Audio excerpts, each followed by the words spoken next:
part, we're going to be looking on the Middle East and things that are happening in Israel and Iraq and ISIS, and also taking on a look at the Vatican at the end.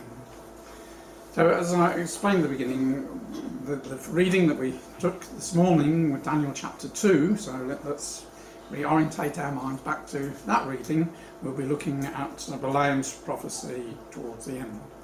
So Daniel chapter 2 is a vision that we all know about, and its explanation of the succession of kingdoms that came through time, and we believe that we're in the last phase of that, the feet and toes.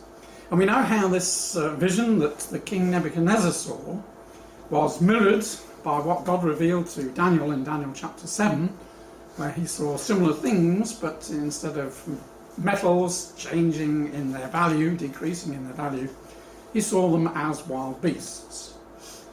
But in both those situations, both the two visions, as it were, it is clear that it belongs to the latter days.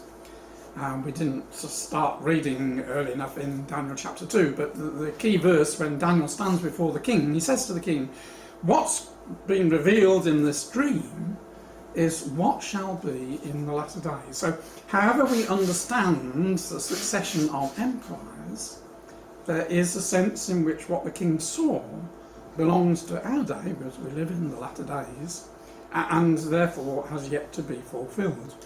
And Daniel chapter 7 is exactly the same, because as we read through Daniel chapter 7, when it comes to the judgments being given at the time of the fourth beast, it is clear that the other beasts are there.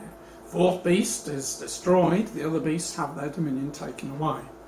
So even, as I say, though we can see, well, yes, a succession of empires, there is something latter day about both these visions. Now, we're not going to look at chapter 7, but we'll just concentrate on Daniel chapter 2.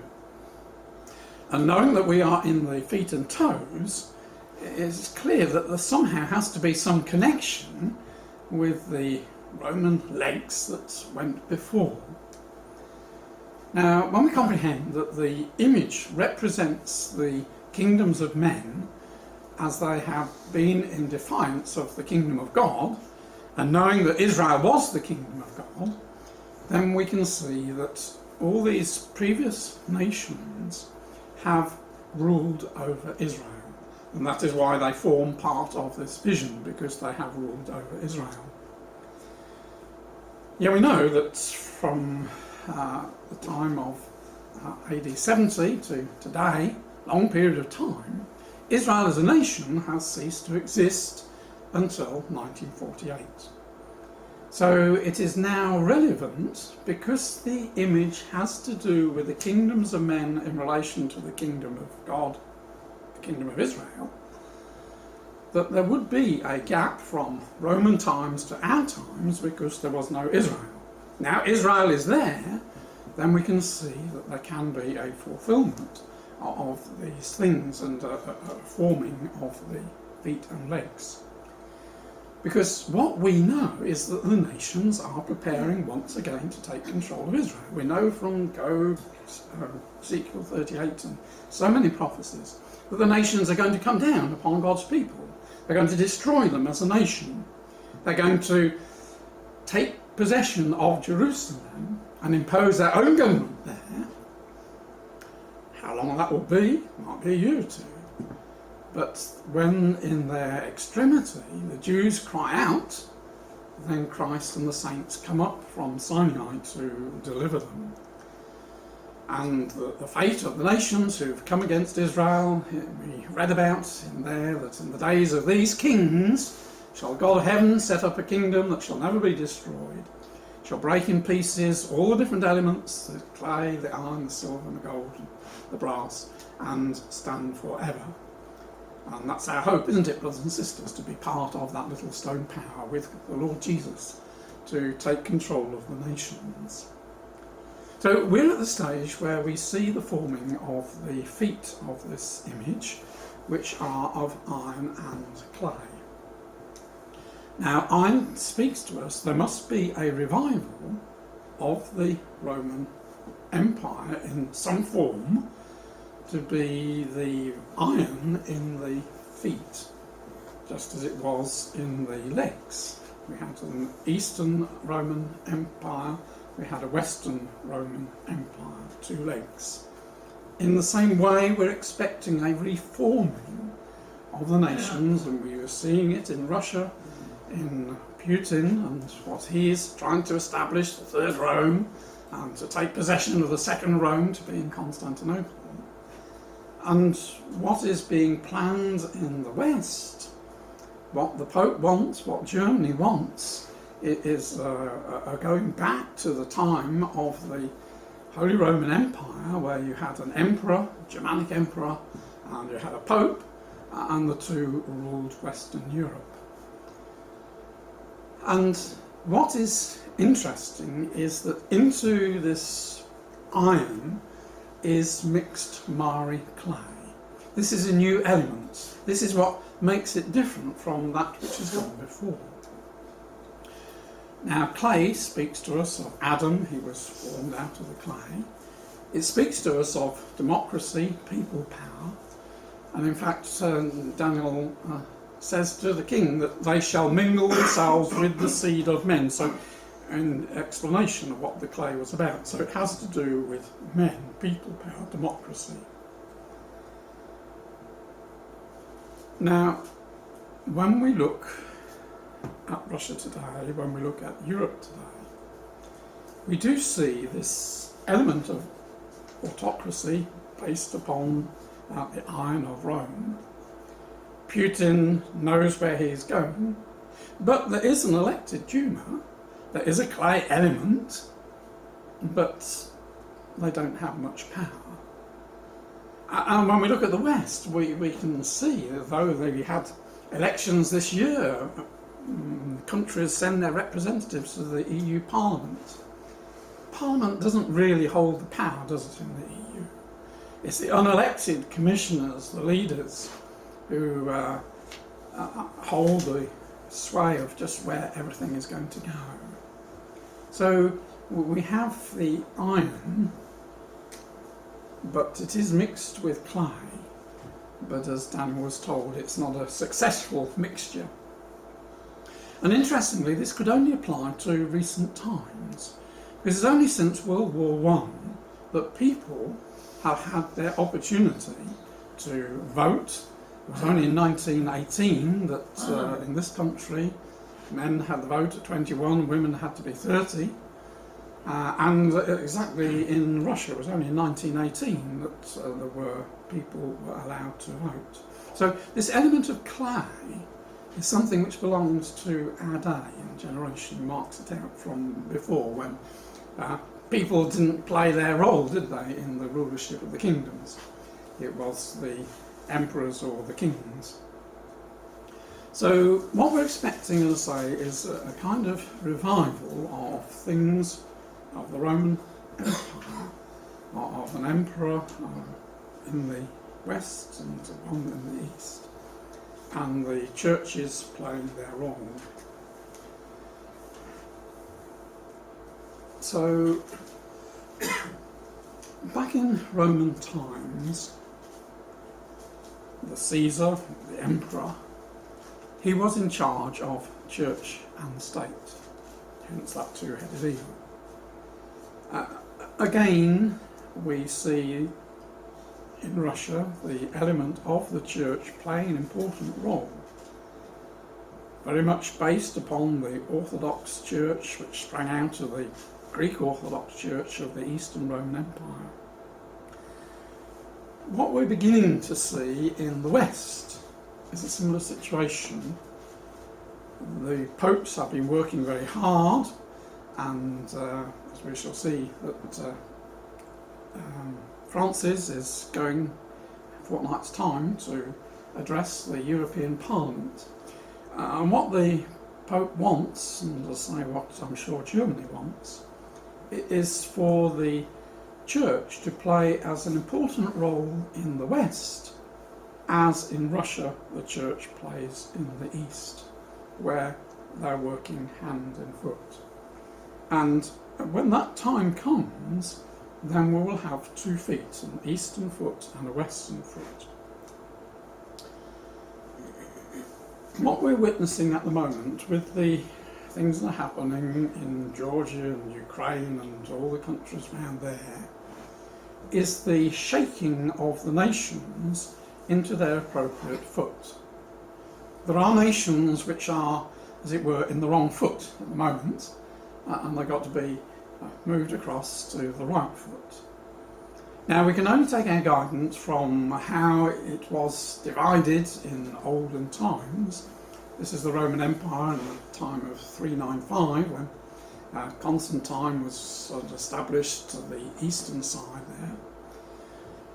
And in those days, you know, this was a fairly barbaric country and therefore wasn't conquered by Rome. So all we can do is to perhaps, you know, just extend a line northward and guess, that's all we can do, is that perhaps there will be a similar division into the 2 legs.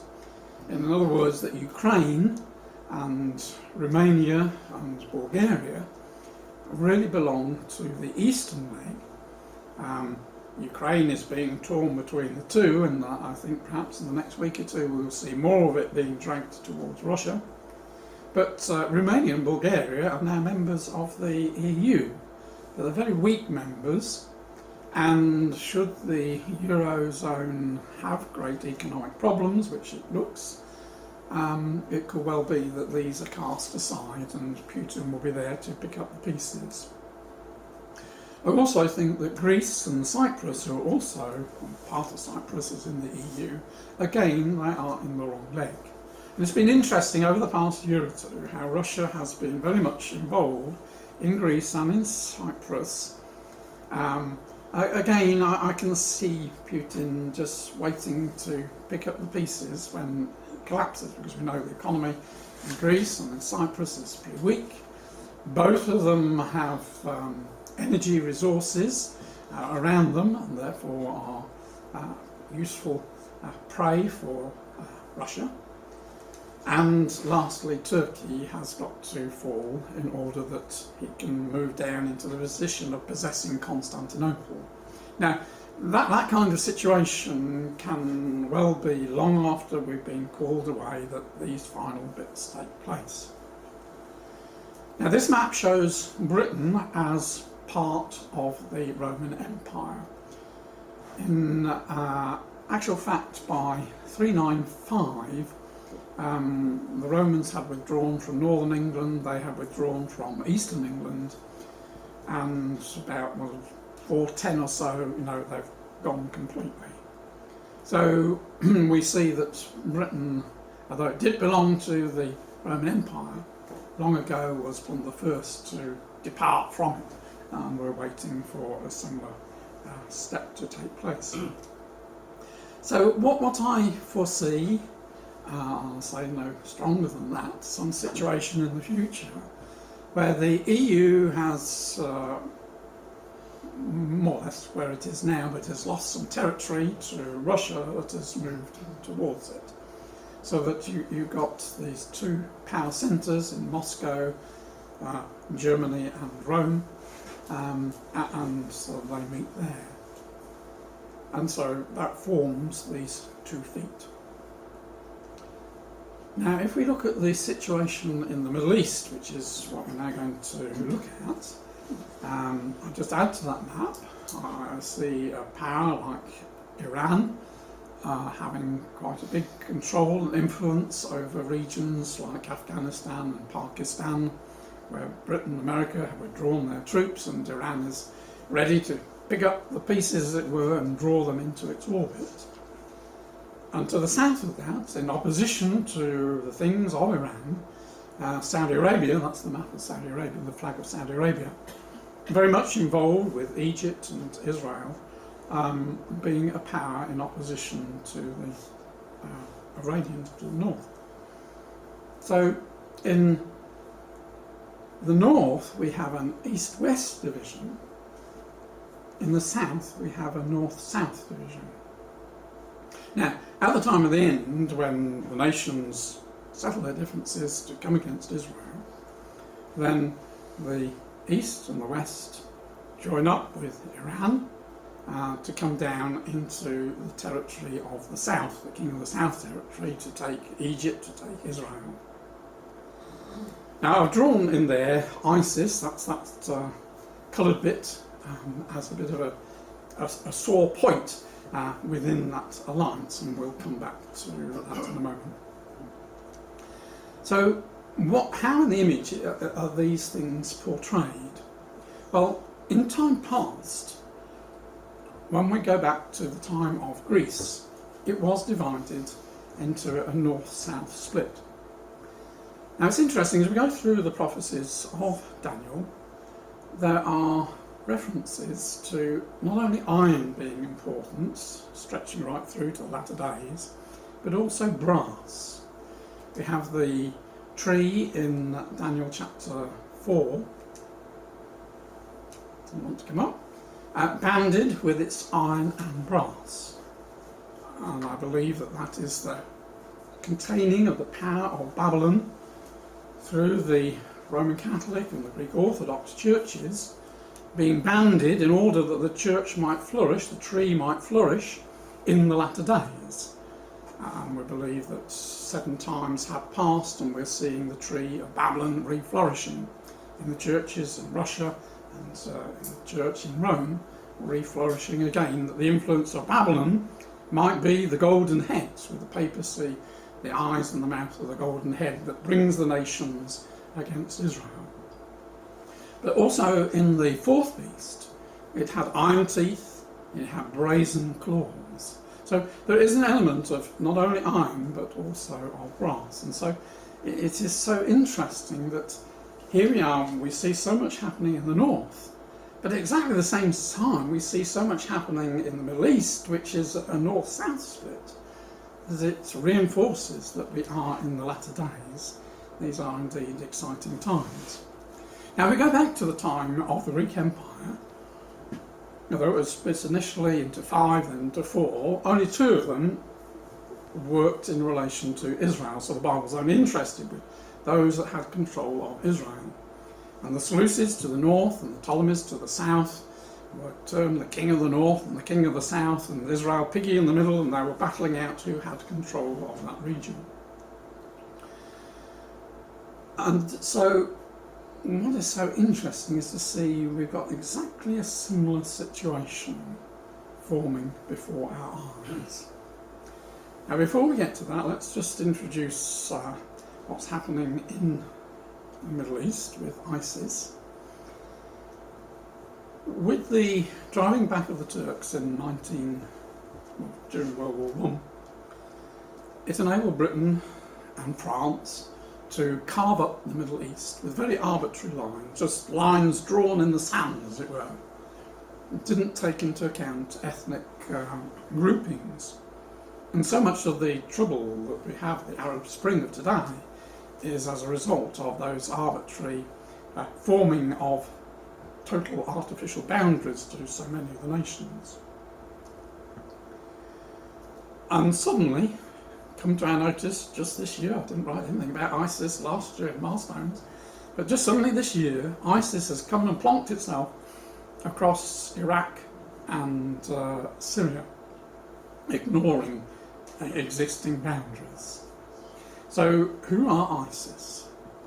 Well, first of all, we need to have an idea of the religious map of the Middle East. They divide into 2 groups, the Shia in Iran and Iraq, 90%, 63%.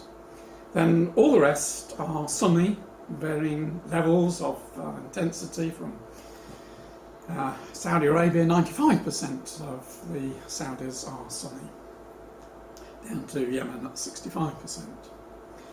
Now, ISIS is Sunni, but has no love for these Sunnis. And the difference between Sunni and Shia is a bit like, Protestant and Roman Catholic. Very deep divisions between these 2 forms of Muslim religious leadership. But as I say, though ISIS is Sunni, It's a very extreme form of Sunni religion, and as far as they're concerned, they want to deal with the Shias and take over their territory, and then take over all the other Sunni territories because they're not ruling as they believe they should do. So the two main rivers in the area, the Tigris and the Euphrates, and ISIS has plonked itself between those two rivers. They roughly form the boundaries, though she has spilled over further southwards. And it is here that the Islamic State has established itself. Two main cities, Mosul, and this is ancient Nineveh. If you go into Google Earth and see the map, you'll see a little square, or not a little square, big square, which are the ruins of Nineveh. So Mosul is ancient Nineveh, where of course the Assyrian Empire was based. But at the moment their headquarters is at Raqqa. And again, that is an interesting city. It's changed its name. It was founded way back about 300 BC. And it was the great-great-grandfather of Antiochus Epiphanes. That was the one that came and desecrated the temple. His great-great-grandfather founded the city, called it after his name, so its name has been changed. And interestingly, he and Antiochus Epiphanes feature in Daniel chapter 11 in that history, unfolding history from Daniel's time onwards. Not that I'm saying that ISIS is the king of the north, but this was king of the north, did found Raqqa in those days. The king of the north is going to be Gog, not the Arabs. So our question is, are they here to stay? Or are they like the Muslim Brotherhood, which up to middle of last year we thought was there to stay?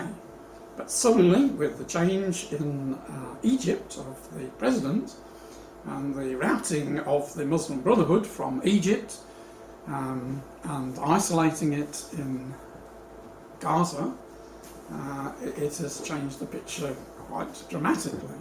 And so Muslim Brotherhood seemed so permanent, so strong, has virtually lost all its power. Is that the fate for ISIS? Well, we shall see. I think it will have a role to play.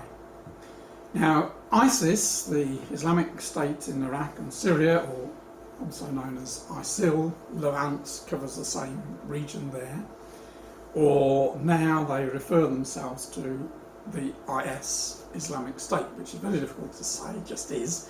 So I'll carry on calling it ISIS, which we're all used to. So as I say, it is Sunni Muslim. It was set up by Al-Qaeda back in 2004 when the Allies were trying to get rid of Saddam Hussein. Al-Qaeda set up ISIS as a means of supporting Saddam Hussein, who also was a Sunni Muslim. So there was the kinship of religion between Saddam Hussein and ISIS. So Saddam Hussein was Sunni Muslim in a Shiite country, because Iraq was Shiite. That's why he had to use such brutal methods to retain control. Now the flag, which has appeared all over the Middle East, even on the so-called West Bank in Israel, is an Islamic flag. The top line there is no God but God, Allah, and in the coin, as it were, Muhammad is the messenger of God, of Allah. And that is their shahada, their declaration of faith. There is no God but Allah, and Muhammad is the messenger of Allah. And in his name, it is a religious organisation, and they're going forth conquering in the name of the Muhammad, the Prophet. Now, they have gone from strength to strength.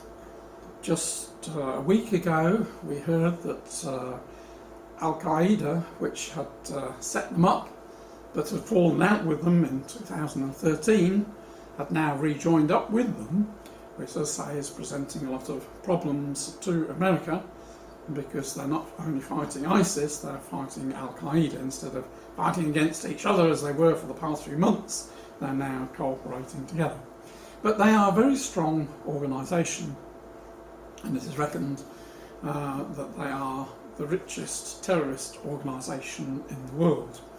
And they get their money from robbing banks. When they went into Mosul, they laid their hands on $1.5 billion just lying in the banks. They also get a lot of money every month from looting archaeological sites, because the whole territory is full of archaeological sites, and they have no interest in that history, so they're quite happy to sell whatever finds there are on the black market.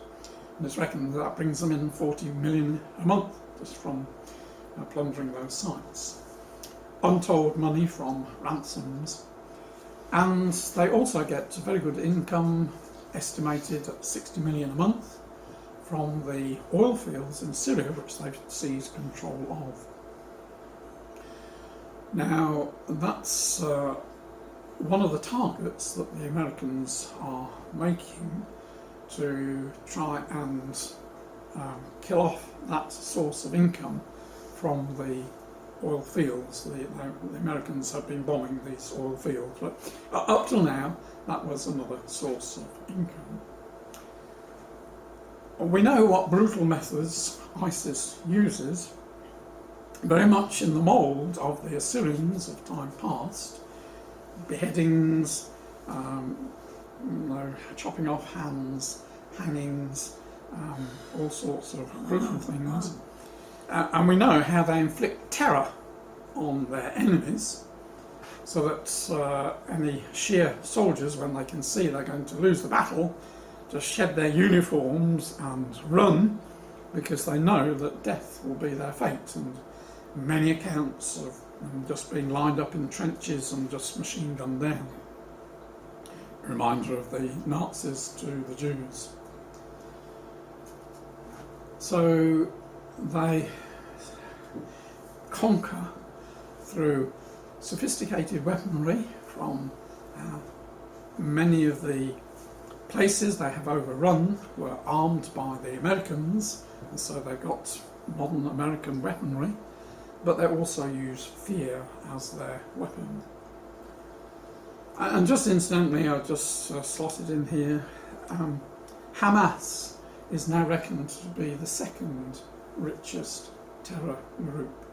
There was an interesting article, Forbes in Israel, it was in Hebrew, but the Israel 24 picked it up and gave a table, and there was ISIS at the top, but number 2 was Hamas. The amount of money that they get from taxing heavily the goods which come in and out of Gaza, the taxes which they apply on the Gaza people, but also their hand is in the pot of all the money that the nations give, and it's reckoned they're worth $2 billion. Hamas. At the moment, America and her allies are trying to destroy ISIS. That's a map of the Middle East showing the various bases, and Britain has got her base in Cyprus, and from Cyprus planes fly into this region. The Americans are using bases in Jordan. They have their ships in the sea there. They're using the base at Qatar. And just again, it was only last week we learnt that there was a secret base in the UAE, the United Arab Emirates, which has been the main base apparently for the American fighters to go from there on their bombing raids up here.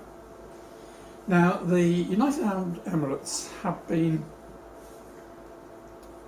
well armed by the Americans. They have very advanced equipment because they're a very rich oil state. And it's said actually that, let's jump in the gun, but that's when America was fighting in Afghanistan, the United Arab Emirates said, we want to help you, we want to get training because we're fearful of what Iran is going to do. So they played quite a big role, I didn't know anything about it, but they played a big role in fighting in Afghanistan and learned a lot of battle experience. And the Americans and the UAE Air Forces cooperate very closely because they're using American weaponry. And as I was saying, in fact, the planes, the fighter planes that the UAE are using are more sophisticated than the Americans are. But they have been working side by side to go against ISIS. The Australians too are using a base in the UAE up there, and the Canadians, just at the beginning of November, they started joining in and they're working from Kuwait. So we have a fascinating situation where these nations, America and her allies, Britain, Canada, Australia, Young Lions, working together with Sheba and Iran, Saudi Arabia and these other states, against this threat to the north. Israel has been supplying intelligence information to them because she has her spy satellites and is very concerned about what is happening in Iran. It's quite easy for her to just shift course a little bit and spy with great resolution. She can, see even the smallest footprint on the ground from her satellites. And she's been passing information to help them to locate where ISIS is. And this is all part of quite a significant shift on the attitude of these southern Arab nations to Israel in the past few years. What the Arab nations have come to realise is that what Israel has been fighting against in Hamas is really no different from Al-Qaeda or ISIS. They're all part of the same triumvirate, as it says there. They all have the same aim. They're all using religion as their basis and want to establish an Islamic caliphate and the world to be run on Islamic lines. And as I say, the Arab nations have come to realise that this fact that Israel and the Palestinians isn't the cause of all the problems in the Middle East. Far from it. It's their own countrymen, their own Arab nations that are causing these problems. And Netanyahu went to the United Nations at the end of September. Fascinating speech, worth reading the whole lot of it. This is just a tiny extract from it. But he was pointing to the great change that has taken place. I believe we have a historic opportunity. Leading states in the Arab world increasingly recognise that we and they face many of the same dangers: a nuclear-armed Iran and militant Islamists. Our challenge is to transform these common interests to create a productive partnership, one that will build a more secure, peaceful and prosperous Middle East. Together we can strengthen regional security. I believe peace can be realised with the active involvement of Arab countries, those that are willing to provide political, material and other indispensable support. And he has seen that there has been quite a shift, and Israel has been working with many of these Arab countries behind the scenes because they share this common enemy. And what the Arabs are seeing is that America, until just now, has been quite reluctant to go back into that region. In fact, when there was the overthrow of Sisi in Egypt, no, Sisi's the new one, so mine's gone blank, but there was a revolution a year ago. And the Americans were horrified because they were supporting Muslim Brotherhood, whereas al-Sisi is against them and has been battling to eradicate the Muslim Brotherhood. And America stopped her aid to Egypt, and the Arab nations, Saudi Arabia and the UAE, had to prop up Egypt. And as I say, it all becomes part of a movement of nations recognising that their true enemy is Iran and now ISIS, and that if America's not going to be there to help them, well, the only one that really can help them is Israel. And so, as far as the leaders of these countries are concerned, they recognise that they've got to work with Israel rather than against Israel. And again, I'm not going to read these headlines, but these are just some of the headlines of the changes, step-by-step changes just this year. And now Israel has got her supply of gas from Tamar. She has decided that the way to use it is to reinforce her friendships with the local Arab nations. She just made an agreement with Jordan to supply gas to Jordan. She's in the advanced stages of doing the same, making an agreement with Egypt to supply gas to Egypt, so that she anchors herself in the Middle East. And that last one, the water swapping, what Jordan is doing with Israeli help is to build a desalination plant down in the south of Jordan. And what the agreement that Israel and Palestinians and Jordan have made is that when that comes on stream, then Israel will buy water from that desalination plant for use in the south of the country, instead of shipping it all the way down from Galilee, which is very expensive.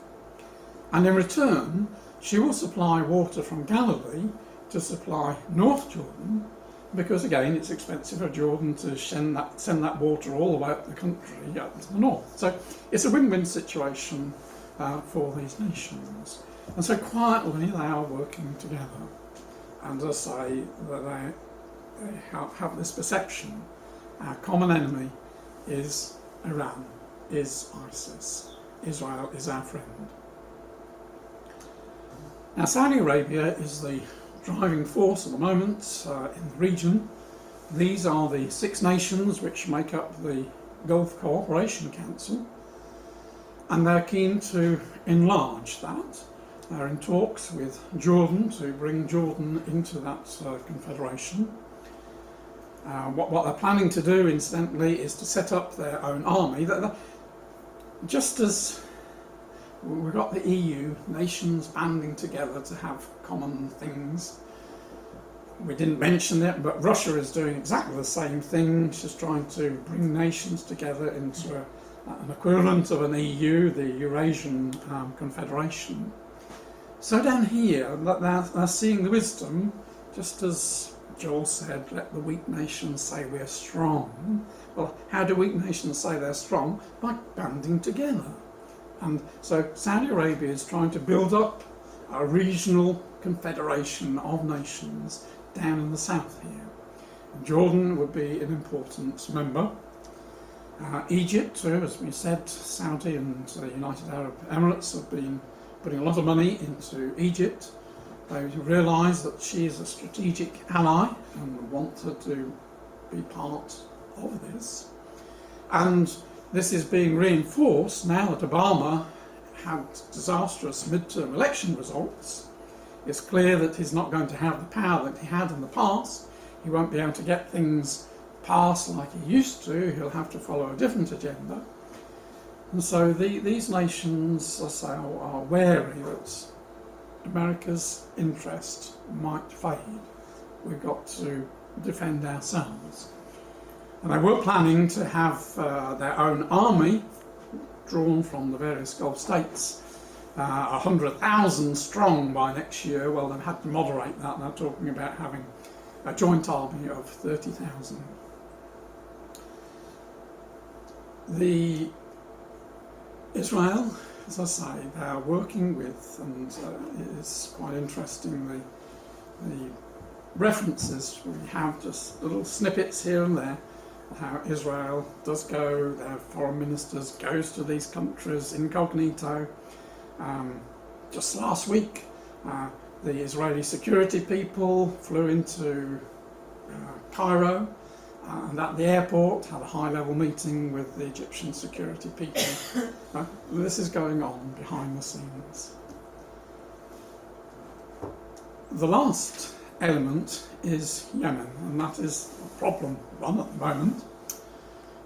Several years ago, Yemen was scheduled to join the Gulf Cooperation Council 2015, but at the moment the rebels driven by Iran have got quite a large grip on Yemen, much to Saudi Arabia's worry, because she shares this long border with Yemen. And of course, whoever holds Yemen has control of the narrow strip of water which leads up to the Red Sea, which is very important to Saudi Arabia. No doubt that situation will change, and Saudi will be able, with American help and British help, retake Yemen, because Yemen is Sheba of old, and we know that Sheba has to be part of this alliance of the southern nations. But what is so remarkable, brothers and sisters, looking back, is how God, through Ezekiel, described this latter-day confederation of nations, and described as Sheba and Dedan, the merchants of Tarshish, and all the young lions will be opposed to Gog and the other nations when they come down against Israel. Now, we would have said, no, Ezekiel's got the order wrong. If we were writing, 10 years ago, we'd say, well, surely it's the young lions, merchants of Tarshish, well, perhaps Sheba and Dedan, but I can't really see how Sheba and Dedan would be opposed to Israel and Egypt being besieged, taken by Gog. But you see, things change, don't they? Situations change. The angels have been working so hard. And so we can see that this order is correct. It will be the Arab nations who are protesting most at this invasion. And the merchants of Tarshish, Britain, we believe that as America gets more distracted, that Britain, pushed out of the EU, will become increasingly involved. And we say today Britain does play a big role in the Middle East. And all the young lions. With the passage of time, we can see just how accurate that scriptural passage is, how carefully the Word of God is written. So, just another word about ISIS, just coming back to ISIS. There has been in our community quite a lot of jumping up and down and saying, well, we've got it all wrong, that the beast are the Arabs. And ISIS here is a power that is fighting in the name of Arabs. ISIS is the beast.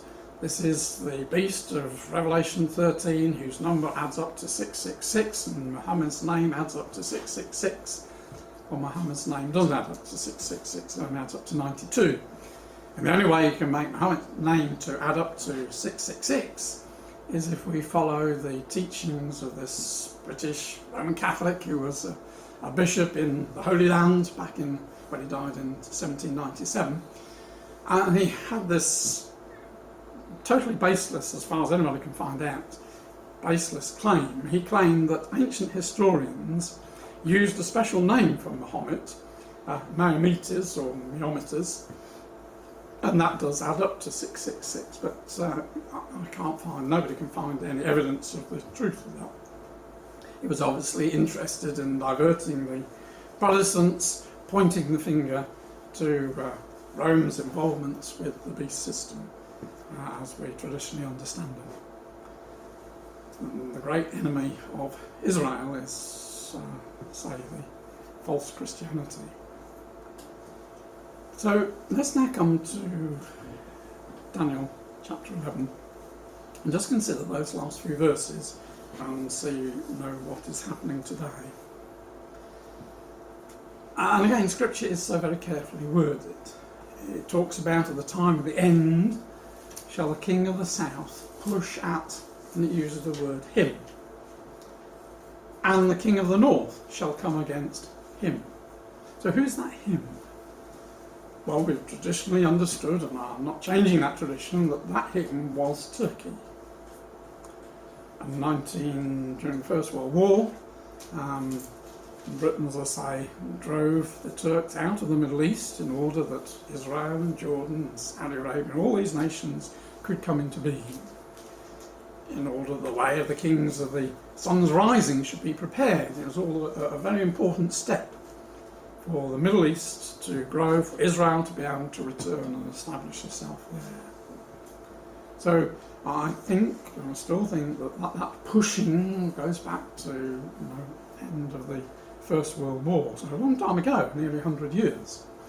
But in Scripture, we do get long time, because it seems as if it just flows on one after the other, but we have to take time into account, because so many things had to happen, and have happened during that time.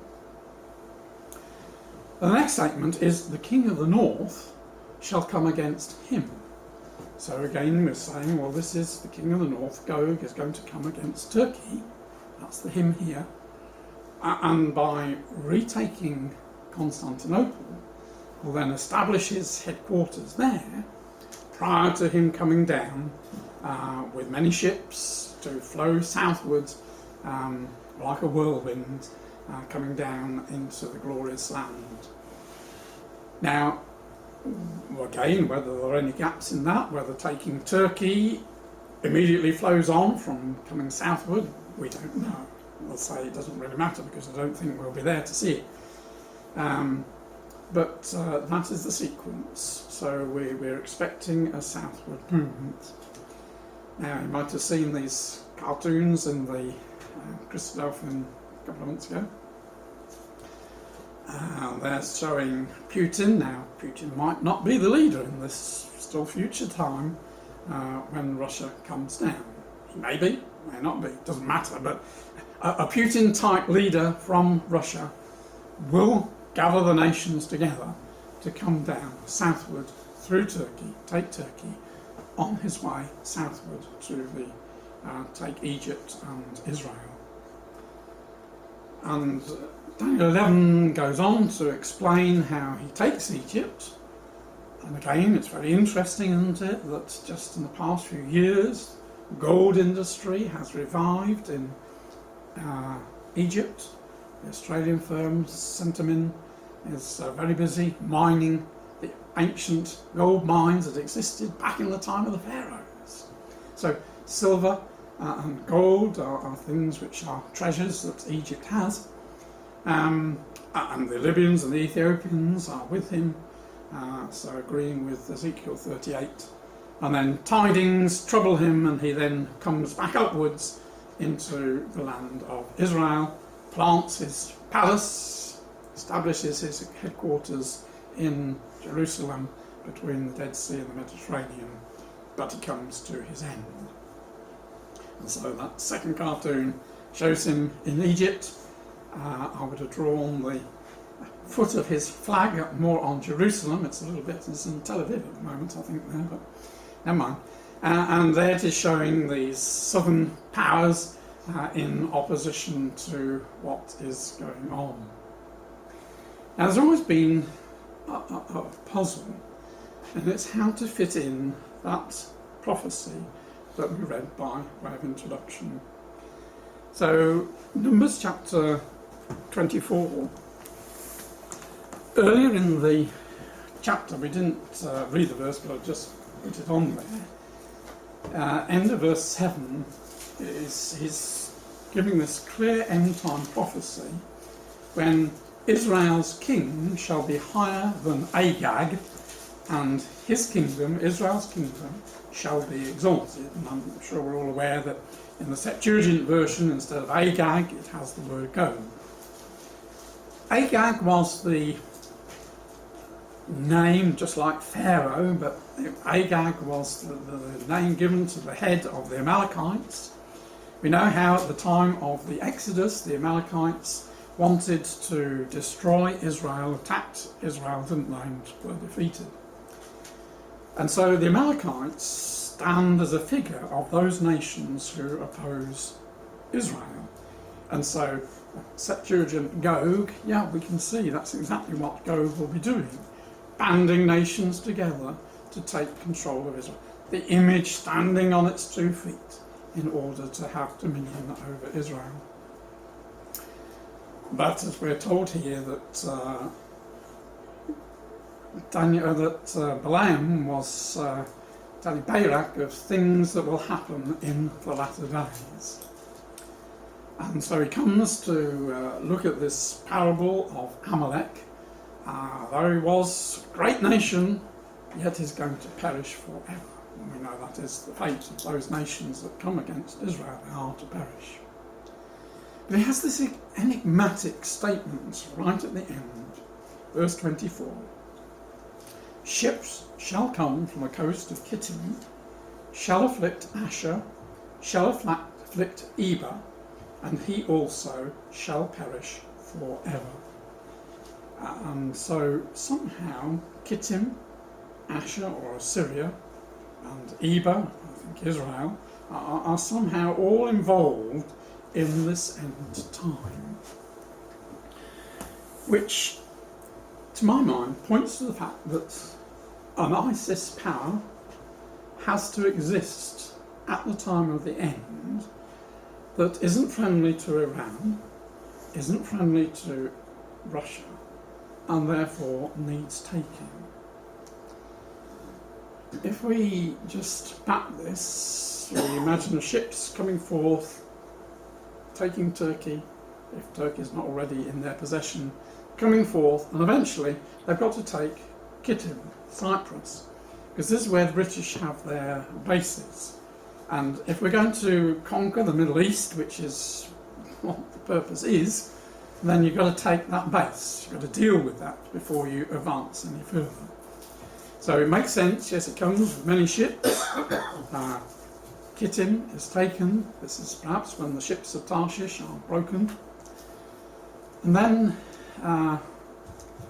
he advances, in the order that we have there, to deal with Asher, with Syria, between the two rivers where ISIS is at the moment.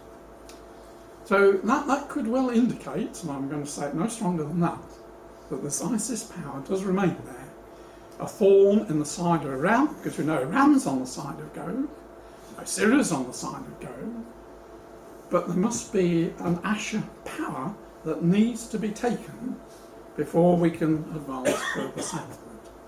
So it does point to the fact that just at this time we're seeing this power there, and maybe it will remain there. And then they come down into Egypt by ships, by land, and then go back up to take secure Israel. And I believe Israel is, we understand, Eber, one who has crossed over. Israel is on the other side. In our readings in Ezra and Nehemiah, it keeps on talking about the people on the other side of the river representing Israel. Eber and Hebrew are very closely related. So that would make sense, that in order to secure your forces, you've got to take opposition points, Kittim, Asher, and then come down to take Eber. So we have to say, well, why do they come against Israel? What is it that brings the nations to settle their differences to come against Israel? And we know that we're living in a time when anti-Semitism is very strong. That's an ancient code, that's 12 years old, from the Time magazine, and it posed the question, is anti-Semitism on the march again? And we have to say, yes, it is. And apparently more than a quarter of the world is anti-Semitic. And during the Gaza conflict, anti-Semitic events and incidents in the UK increased 500% in this country. And there was this fascinating article, is there a future for Jews in Europe? And they were saying, on the 75th anniversary of the outbreak of World War II, European Jews face a dramatic rise in anti-Semitic attacks. Jews hide their identity and talk of worst time since the Nazi era. Is the rising hatred a temporary spike or a terrifying trend? Well, we can tell them it's a terrifying trend. And that table below is one I put together showing the number of Jews coming from France to Israel. It used to be under 2,000 a year. Last year it's increased to 3,300. They're expecting 6,000. They see how difficult life is in France. Everything is against them. They're afraid to wear any open signs that they are Jews, such as anti-Semitism in France. And so they're going to Israel. Others are going to America. But they're getting out of Europe. They can see the writing on the wall. And it's not only in Europe, but the whole of the Middle East is against Israel. Hamas is dedicated to the elimination of Israel. Fatah is dedicated to the elimination of Israel. And Hamas had another go to destroy Israel. I'm not going to go into the detail of it, time's running away, but we know how that 40,000 rockets were fired at Israel. And the word that is banded around that it was disproportionate. There were only 72 Israeli deaths, whereas there were over 2,000 Palestinian deaths. Obviously, Israel is using disproportionate force, they say. We know that the ceasefire is holding. Interestingly, the rebuilding of Gaza, which Israel is quite happy for them to do, but the nations can't agree as to how we exclude aid going to Hamas, because Hamas has made it quite clear that they will suck in those supplies to carry on building terrorist tunnels, and so somehow Hamas has got to be disarmed before anything will happen. So feels great sympathy for the poor ordinary Gazan people who are caught up in it with a winter coming and no shelter. But the actual reality is quite different. This disproportion, only 72 deaths. We know how the Israelis used the Iron Dome to destroy any of the missiles which were going to land on settlements. They also built shelters and had warning signals so that their people could flee to safety, whereas Hamas did the reverse. They refused when Israel gave warning signals to the people in Gaza that they were going to bomb the building. The Hamas wouldn't let them flee because they wanted civilian casualties. This is what they thrived on. So this 2,200 deaths, the Israelis have analysed the names. They haven't succeeded in doing all the names, but they've come to the conclusion that this includes not only natural deaths, and when you've got a population of several million, you're going to get about 400 natural deaths anyway, but any dead body is all included, lumped in these casualty figures. There were a lot of Gazan people died through the Hamas rockets which fell short.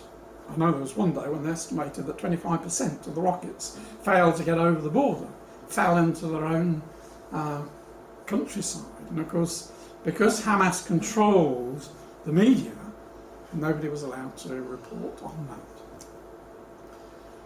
It also included deaths from when Israel bombed where the militants were, because they had stored their weapons underneath, and of course the whole lot goes up. Well, that, yes, it did inflict other casualties. It also included people who were cold-bloodedly executed by Hamas, people who had built the tunnels, who Hamas was so afraid of them informing the Israelis where the tunnels were. So having constructed the tunnel, many of them were shot. Many children were used building the tunnels. Many children died, but not in the war. But during the time of conflict, it's estimated 150 of people were just killed by Hamas. So all those deaths were all lumped together. And I'll say Israeli deaths would have been much higher if they hadn't taken precautions. But the interesting analysis, and this is the punchline, is that 79% of the names of the people that died are males, aged mainly between 16 and 35.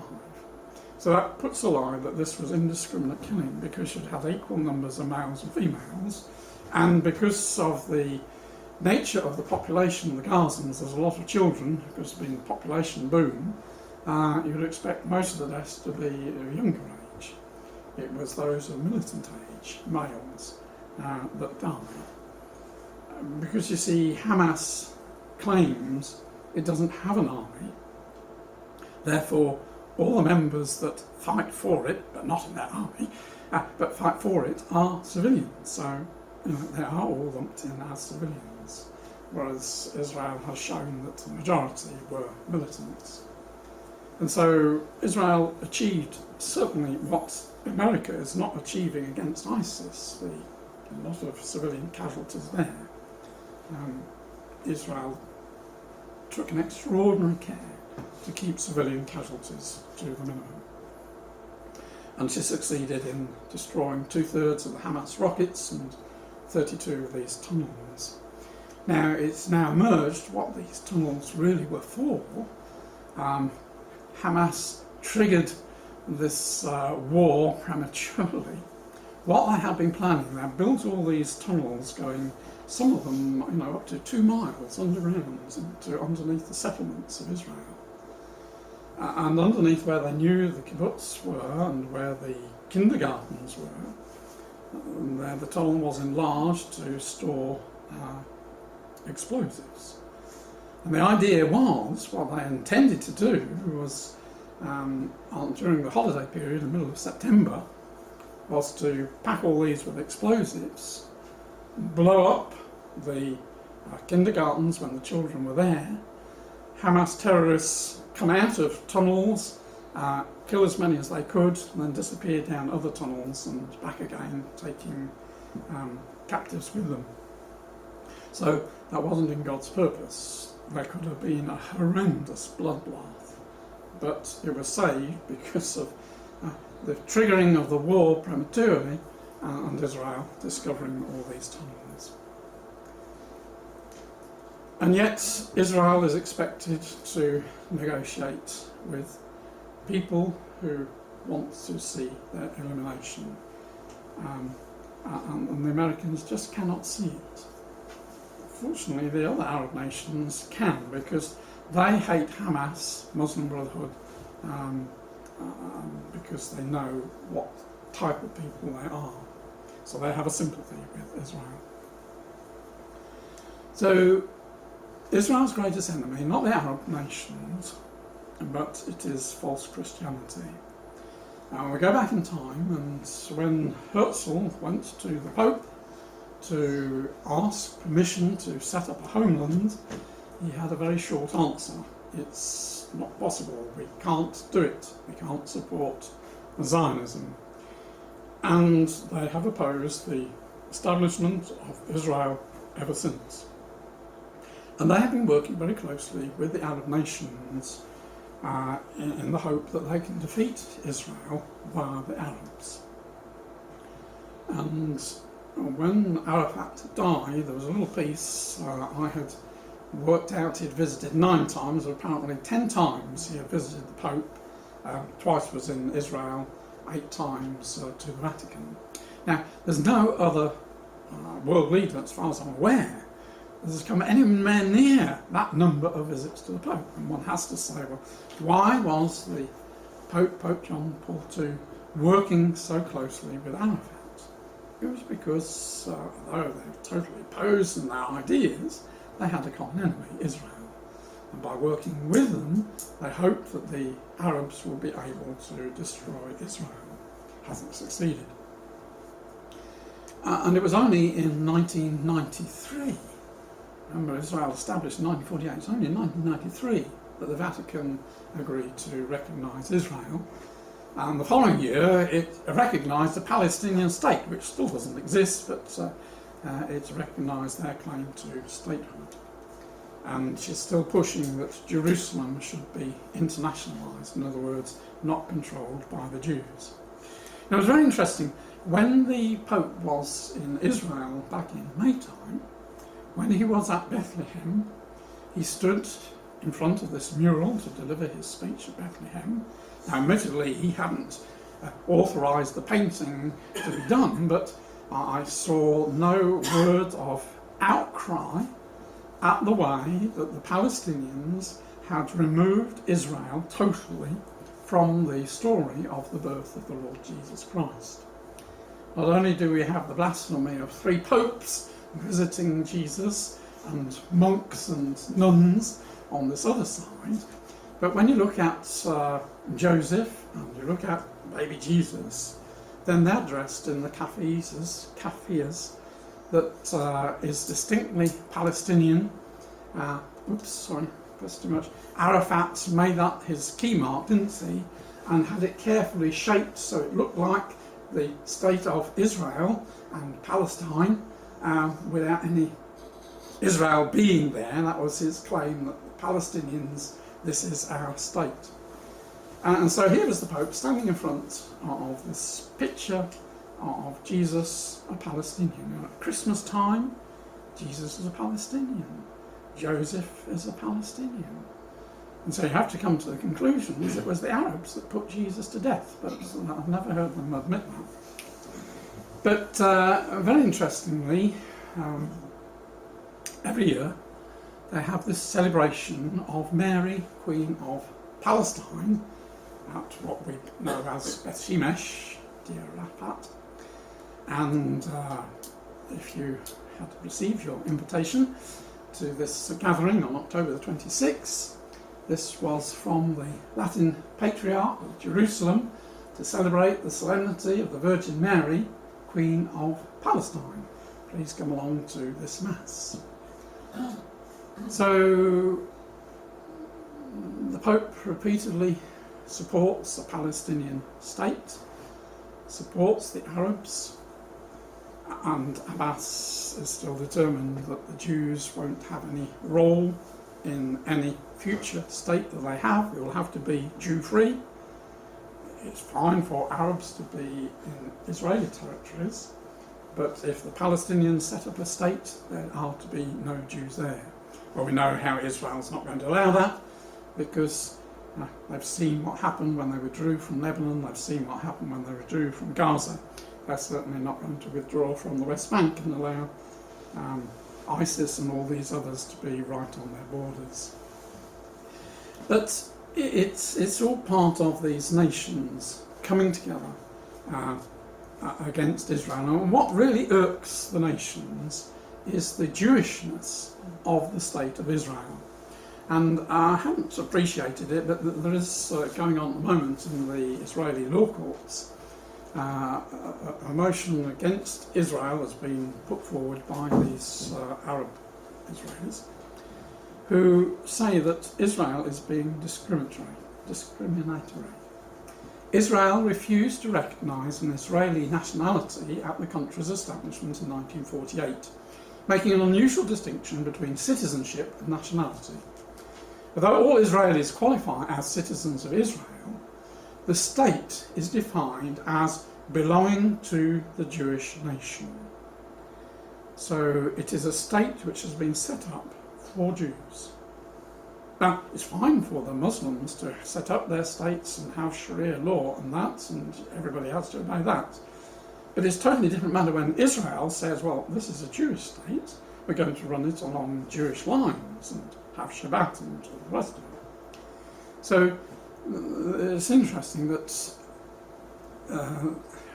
on the Israeli passports you're either a Jew or you're stamped an Arab, you're not an Israeli. That's what they're getting at. Israel is a distinct state for Jews, and that is what gets the Christians up the Christians' nose, as it were. So why are the nations coming against them? Well, Ezekiel tells us, and this is looking down from the north upon Israel down southwards. We know from Ezekiel 38 they're coming to take a sword and a prey. We know from Joel that it is to be a holy war. That's the meaning behind the word, if you look up the word prepare war. This is a crusade against Israel. But I think there is a third element, which is the persecution of the Christians. Israel is the only state where the Christians aren't persecuted. It's the only state where they're growing. Egypt, Saudi Arabia, all the rest, they are shrinking in numbers. And it could well be that when the Lord Jesus has come back and Elijah the prophet is sent to bring about a work of reformation in Israel, that you can imagine the Jewish settlers fired up by this revival in religious things looking at the churches and mosques in their country and saying, well, these are idols, they should be shot.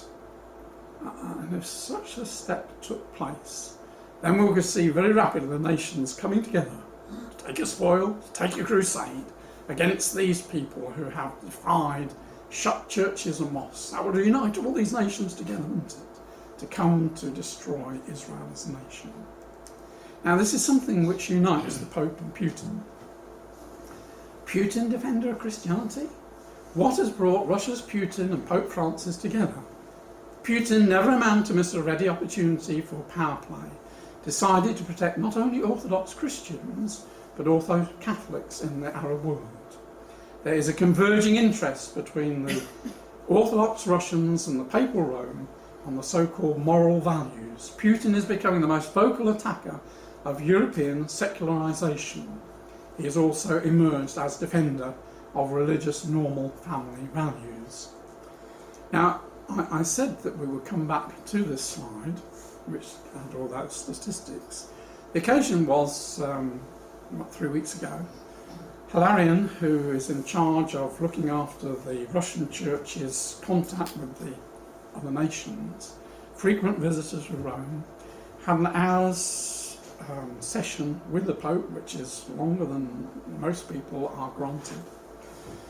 But a couple of days before, when he gave these statistics, what he was saying to the Roman Catholic bishops, we have conquered in Russia the rise of secularism. We put religion back into people's lives. We want to help you do the same in Europe. And they've said it many times, but he was on the eve of the Pope's visit to the European Parliament, saying, we want to help you. You know, we've got differences between our churches, but we can help you. We've gone through the experience to put Christianity back into Europe. And I'm sure the Pope is very envious of the relationship that the Russian Patriarch has with the political leaders and what influence they have together, which is something he wants in the West. So it is interesting they're prepared to settle differences in order to help bring back Christianity into the Western leg, as it were. And as I say, and this is last but one slide, so we're near the end, I see time, goodness. Is going on the 25th of November to visit Parliament. We remember when Pope John Paul went in 1988, he made that fascinating speech. He said to them, render to Caesar the things of the Caesar and to God the things of the gods. In other words, you're the politicians, you look after running political matters, religious matters, you leave to me. I'm the spiritual leader. And no doubt Francis will have a similar message to reinvigorate religion, Roman Catholic religion, at the heart of Europe. And then that will enable the beast's power to grow. So, brothers and sisters, just to summarise, we've seen the dragon's aggressive advance, we've seen the shaping of the feet and toes, the nations getting into their right, correct foot. We've seen this remarkable north-south split in the Middle East, which is taking place before our eyes. We see the new alliances which Israel is making. We can now see an Asher power that needs to be dealt with, and ISIS. We see the Vatican growing in power, and under Francis it's bound to grow. And we have our own problems within our community, and surely these are all signs that our Master is near. And I just want to put up one last verse, going back to the time when Jerusalem was about to fall. The prophets for years, for centuries have been saying God's judgments are going to come. And time went on, nothing happened. But God said through Ezekiel, there shall none of my words be prolonged any more, but the word which I have spoken shall be done, saith Adonai Yahweh. And surely, brothers and sisters, the hour must be near when God is going to send his Son back to this earth to redeem the earth, to change the earth, to put right all the wrongs, and give us a time of peace and blessing in the kingdom age. And in the mercy of God, may we be there to help our Master in that tremendous work of teaching the nations the way of truth. So thank you for your patience. If you need to keep up to date and don't know about my snippets, every week I send out information. If you just send me an email to that address, you can be kept up to date with all these things.